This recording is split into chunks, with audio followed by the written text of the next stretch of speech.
안녕하세요. 그림 읽기입니다. 요 며칠 사이에 장관님들에 관한 뉴스가 화제가 되고 있습니다. 자, 굿모닝 충청 설아백 화백님의 만평부터 시작합니다. 25일 헌법재판소에서 이상민 장관의 탄핵소추안이 기각됐습니다. 국회에서 탄핵소추안을 통과시키고 5개월 만입니다. 탄핵 사유는 이태원 참사에 대한 책임을 묻는다는 것이었습니다.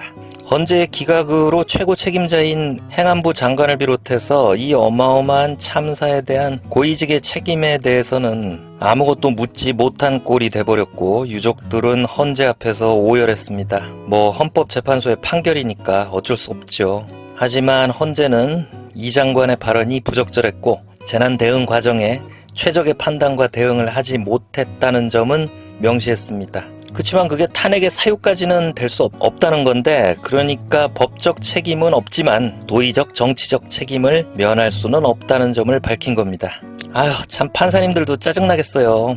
뭐만 하면 법원으로 가져오니까. 법적으로 문제 없으면 문제 없는 건 아니잖아요. 특히 정치인들은 법적으로 문제 없어도 문제가 될 수 있는 것들이 있고 그걸 풀어갈 수 있는 능력이 있어야 되는데, 군사정권 때도 큰 사건이 터지면 여론을 의식하는 신용이라도 했는데 정말 대단합니다. 자, 그림 보시면 이상민 장관이 관리의 사모를 쓰고 노래를 부르면서 탄핵 기각이라는 풍선을 타고 하늘로 날아오르고 있습니다. 국토부 원희룡 장관은 불도저를 몰고 양평 강상리 김건희 일가땅 쪽으로 가는 도로를 질주하듯 깔고 있습니다. 제대로 이유도 설명 못하고 국정감사까지 회피하면서 그 의혹투성이 강상면안을 끝내 고집하고 있습니다. 원희룡 장관 말풍선에 개는 짖어라, 돼지야 울어라 라고 써있죠. 진짜 이분은 내용이 복잡해서 개돼지 같은 국민들은 모른다라고 생각하나 봐요. 그제는 국회에서 웃기는 일이 많았죠. 다음 그림에서 살펴보겠습니다. 자, 책임 안 지는 뻔뻔한 장관, 거짓말이 자꾸 탄로나도 아나무인인 장관, 그 곁에서 민생경제 불안에 국민들은 고통받고 있는 모습도 있네요. 자, 경향신문 그림마당 김용민 화백님의 만평입니다. 역시 앞에서 보셨던 두 장관님, 왼쪽에 국토부 원희룡 장관과 오른쪽에 행안부 이상민 장관이 있습니다. 26일 국회에 출석한 원희룡 장관이 양평 고속도로에 관한 의원들의 질문을 받았습니다. 그중 심상정 한준호 의원과 있었던 해프닝부터 한번 보시죠. 국토부에다가 작성해서 보고한 건 없습니다. 그렇기 때문에 못 드리는 거고요. 과업 지시서에 제출하도록 돼 있어요. 기록해서 제출하도록. 그게 근데 없다면 말이 됩니까 그러면? 보고서가 누가 책임을 져야죠 그거는. 이따 용역사를 불러서 한번 물어보십시오. 아니, 보고 작성이 안 돼 있습니다. 작성이 안 된 자료를 제출할 수는 없고요. 그래서 그 자료가 없다는 말씀을 드리는 겁니다. 조금 전 심상정 의원님께서 자료 요청하신 거 월간 진도 보고서 저 들고 있습니다. 이게 왜 없습니까? 이거 없습니까? 국토부는 없어요? 예? 이거 없으세요? 거짓말하신 거예요 지금. 저는 들고 있는데 이 안에 내용도 있습니다. 왜 저는 들고 있는 게 장관님께 없습니까? 이거 제가 심상정 의원님께 드릴게요. 제가 자료를 실무적인 거를 일일이 어떻게 제가 한 페이지 한 페이지 다 알겠습니까? 자료 조사도 차별해요? 큰 당 작은 당? 아니, 그러니까 분명히 월간 지도 보고서가 없다고 원희룡 장관이 분명히 얘기했는데, 한준호 의원이 여기 있는데 난 받았는데 이게 없다고 이러는 거예요. 방금 5분 전에 그런 자료 없다던 원 장관은 자세한 실무까지 내가 어떻게 하냐라고 둘러대고 있고, 심상정 의원은 왜 민주당 한준호 의원한테는 주고 나한테는 안 주냐, 작은 당이라고 차별하냐라고 질타하고 있습니다.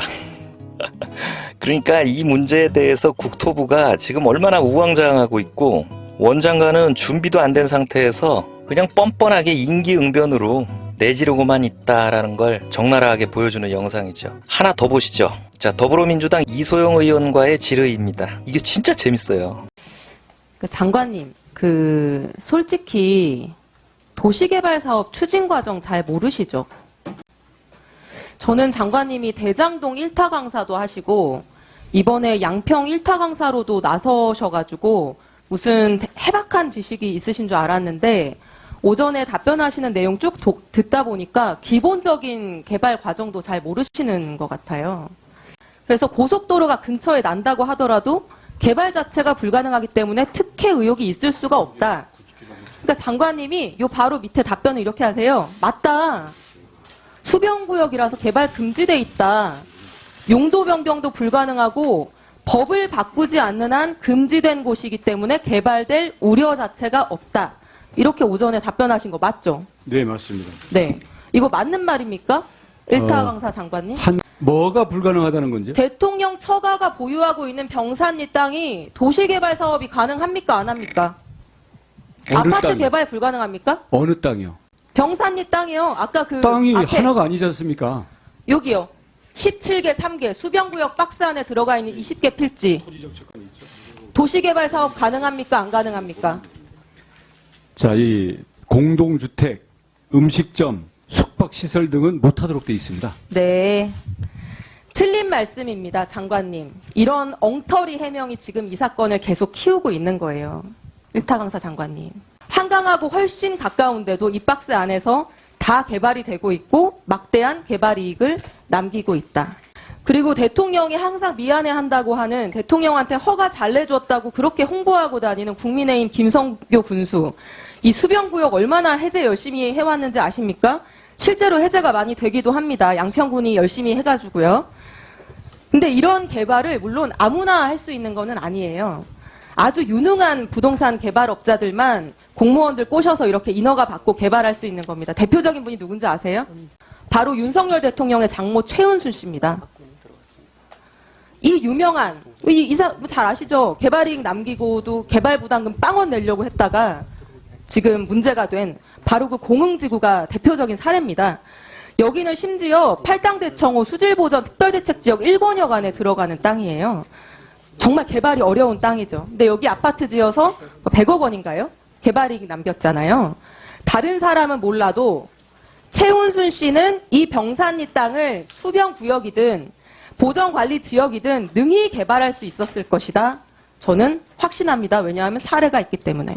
자, 역시 난세의 영웅이 난다고 계속 지금 일타 강사 장관님 이러면서 살살 화를 돋우면서 똑부러지게 장관을 몰아가고 있죠. 자, 정리하자면 일타 강사 원희룡 장관은 김건희 일가 땅이 수변구역에 있고 상수도 보호구역 그리고 자연 녹지구역이라서 고속도로가 나봐야 개발 못한다라고 주장하는데 그게 헛소리라는 걸 사례를 들어 증명하는 거죠. 심지어 그 사례가 국민의힘 김성교 군수가 허가해주고 대통령 장모 최은순 씨가 개발해서 떼돈을 벌었다는 동흥지구입니다. 이런 식으로 원희룡 장관의 해명 근거라는 것들은 하나하나 판판이 깨지고 있는데 원 장관은 어제 또 양평에 가서 계속 김건희 일가 땅이 있는 강상명 쪽 개발안을 끝까지 주장하고 있습니다. 진짜 국민들이 모른다고 생각하고 이 그림처럼 배째라하고 있는 거죠. 원 장관 옆에는 이번에 헌재의 탄핵안 기각으로 업무 복귀한 이상민 장관이 세상 무서울 게 뭐 있어 라고 합니다. 자, 그림의 제목이 믿는 구석입니다. 이 사람들이 믿는 게 도대체 뭘까요? 대통령? 국민들은 이거 복잡해서 잘 몰라. 막 우기면 돼. 이런 믿음인가요? 자, 27일자 한겨레 그림판 권범철 화백님 만평입니다. 방 안에서 제대로 대답도 못하면서 큰 소리만 치는 원희룡 장관의 모습을 밖에서 행안부 장관이 그동안 세상 좋아졌네 하면서 보고 있습니다. 탄핵안 이후 150일 만에 돌아왔는데 다른 장관들이 이러고 있구나라는 거죠. 그리고 자, 법무부 한동훈 장관이 그 특유의 새침한 표정으로 희죽거리면서 가고 있어요.